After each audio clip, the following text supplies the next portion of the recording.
Identity wants to address human suffering in a whole other dimension that hasn't been brought by any other secular or spiritual or religious paradigm.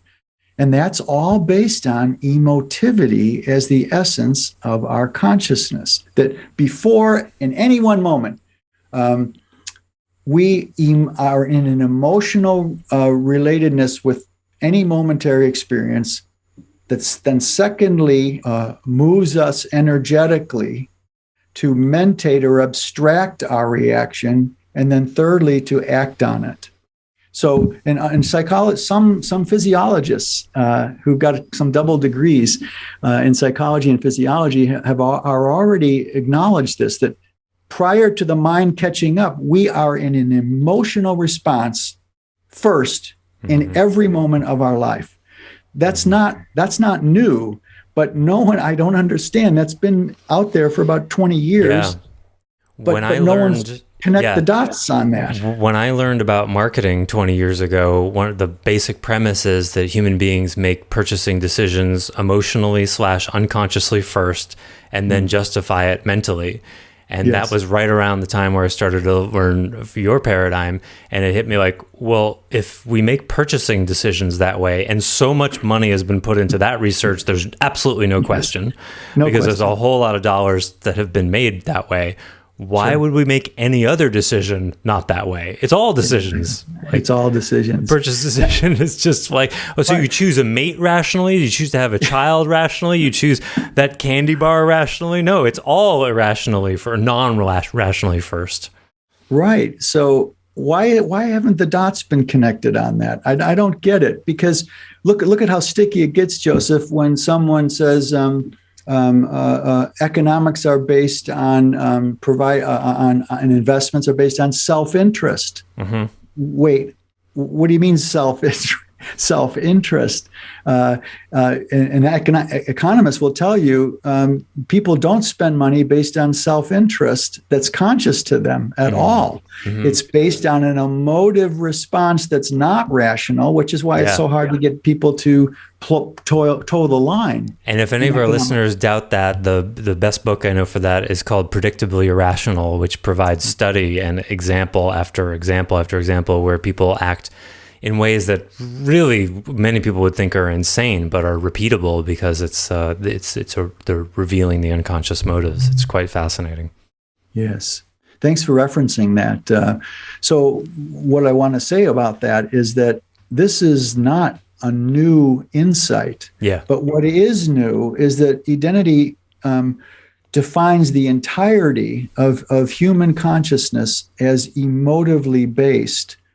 And that changes almost every way we look at what is a human being and why does a human being act and the way they act. You have to start with emotivity first. So I want to add a piece to that from before related to this. So all of psychology, then, the way it's mostly practiced, because every therapist is doing their own thing in many ways, but in general, if their orientation toward emotion is, and correct me if I'm wrong here, the characterization is like, well, emotions, like, they come up and they get in the way of your functionality. And so if the emotions are really difficult, sometimes they need to be listened to, heard. We can trace it back to your family of origin issues, vent it, let it land, and then it can change how the person shows up. That general model, which is how it looks to me, and I think, you vary 10 or 20% in different ways, but that's a wholly different paradigm than core emotivity is essentially who and what you are. Exactly. And it's not about dealing with those emotions so that you can go back to the life you thought you were supposed to live. It's about discovering who you essentially have always been, but never really expressed because it's all locked away. And that's a wholly different thing between identity's treatment of emotions or orientation toward emotions and mainstream psychology. Yes.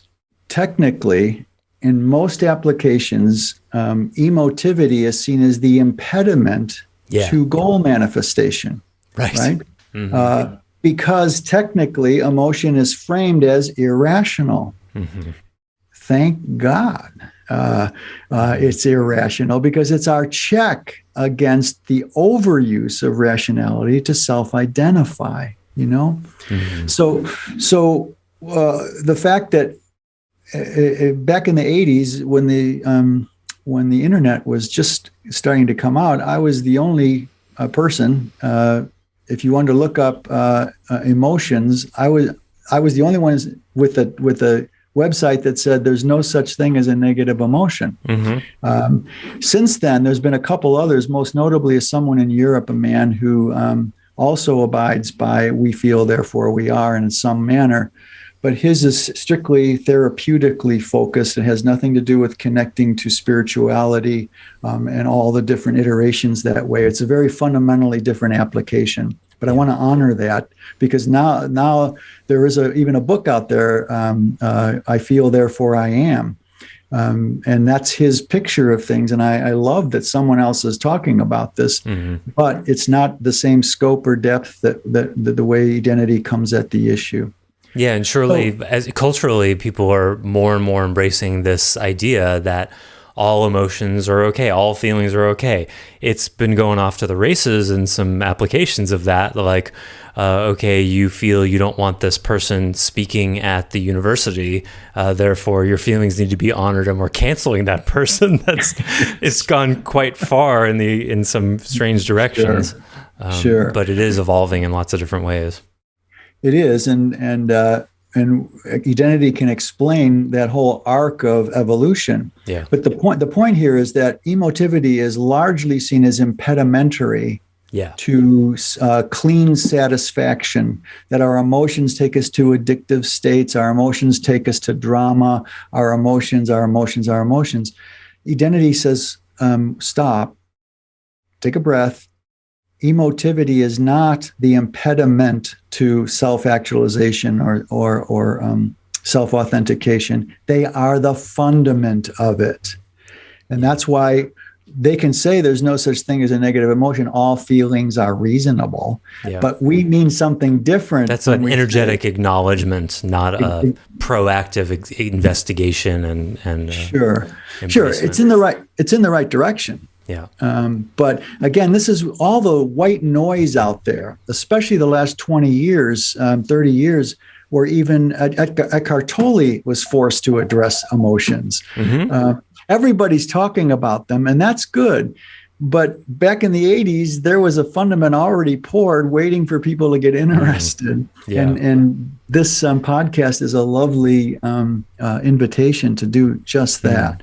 I think we need an example here, though. So I keep imagining a guy who is so depressed he can't get out of bed, and his work is suffering. So he shows up at the therapist's door, and the therapist A says, "Oh, well, your depression is impedimentary to your functioning. We have to do something to treat it. There are pills, options you can take. There's talk therapy we can do. What SSRs, SSRIs. Where's the identity representative, whatever that looks like, the identity paradigm, if it could speak, would say, "Oh, congratulations, you're in touch with a wave of emotion, or beginning to be in touch with it, that's been there all along. This is your chance to follow that using this map and realize the you've never been but always have wanted to be." Kind of a tough sell, isn't it? You could say that. Here I am, just entered my 70th year on the planet after 40 years of talking about this stuff, and it's not making the slightest dent in the world at the moment. So it's a tough sell this way. But we have to remember here that let's stay with your example. There's something further as the psychological arm of identity, which we call the personhood dharmic track. It has been evolving, especially with the help of my beloved, my wife and soulmate, Bree. Soulmate, so that's another hot topic we've got to talk about. Oh, for sure, we're doing an episode on that, yeah. Okay. We're still laying the foundations, folks, so we'll get to all that juicy stuff. Juicy, yeah, sexy stuff, right? Yes. So, if someone came now to me or to Bree with this depression thing, we not only would congratulate them, but we'd say there's another wrinkle here now. What we call depression now is just a feeling, not the core wounded emotion. It's a symptomatic play out of unresolved grief, which is emotive.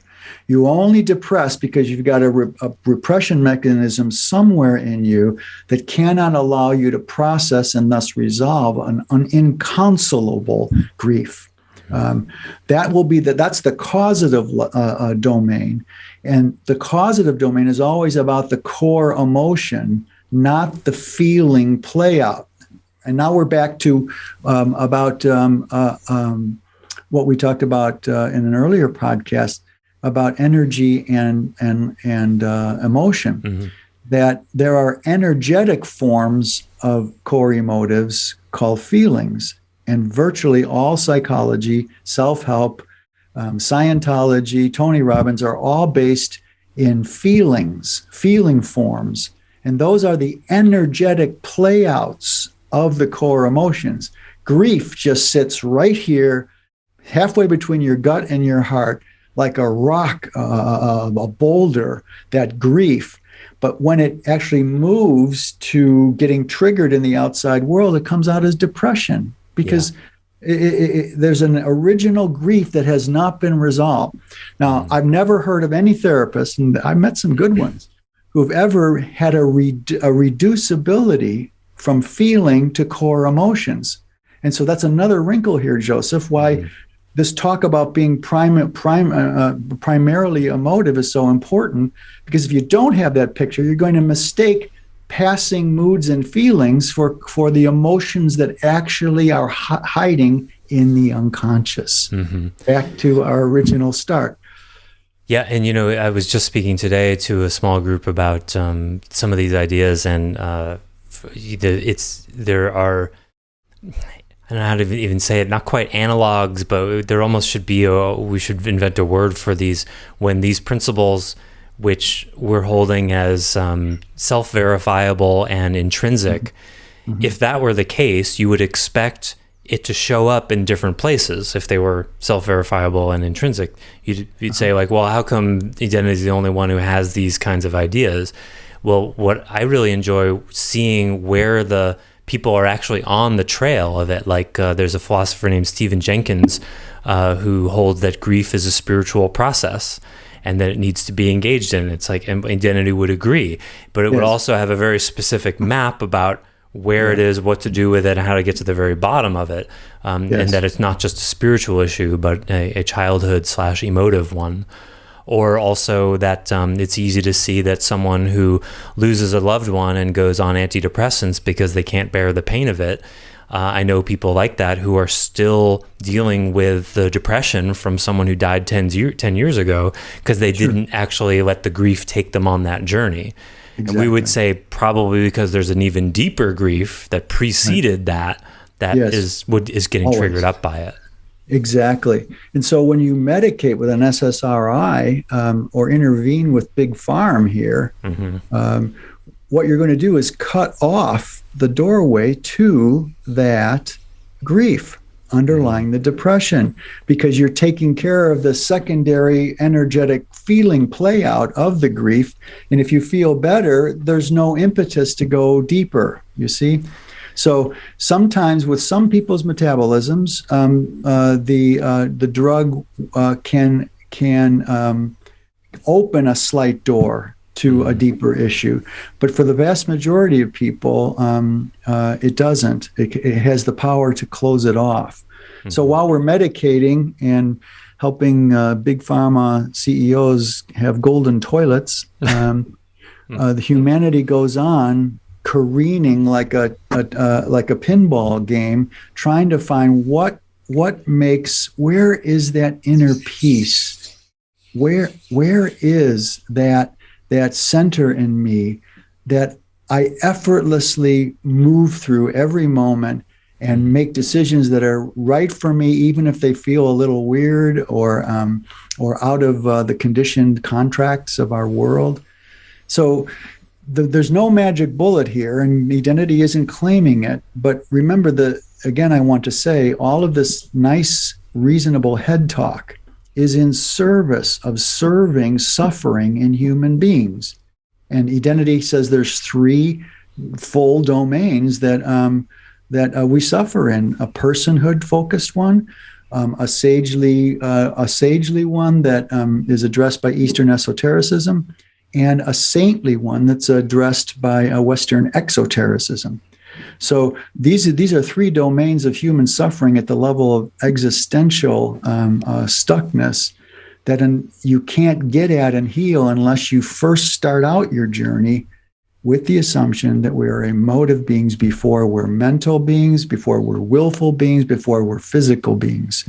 Unless you start there and have a dharma tuned to all the repercussions of that, you're just going to be juggling, doing a juggling act with all the things that you feel and making goals out of. And I also want to make sure we presence that I know that neither of us thinks that there's no place for pharmaceuticals, and that everything is a time and a place. And of course, those drugs are miracles in many ways and save lots of lives. It's just when they become dependent on and there's not a curiosity and a desire to get off of them, because of course pharmaceutical companies have no incentive to get people off the drugs that they prescribe. Unfortunately. No, that's exactly right. No, I'm glad you brought that point in, because there's no way many times that identity can help get to the core emotivity until the person becomes a bit more functional. Yeah. And that's where the drugs can be helpful. So we don't say that you have to get off drugs to be able, SSRIs, to be able to do identity's dharmic work in the personhood domain anyway. So in that sense, psychologically, you have to be minimally functional to be able to be strong enough and stable enough to go into the deeper domains of emotivity. And so identity would identify any number of what passes for emotions here as simple feelings, and like boredom. Boredom is a feeling. It's a feeling, but when someone is, the root emotion in boredom is anger. So if you find someone, if you're bored, your person or yourself is pissed off somewhere, and when you find that, the boredom magically vanishes because the core emotive that it was, or the core emotion that it was connected to, has been revealed. Anger about what's missing, I imagine, which is one of the ways we define anger. Right? Exactly.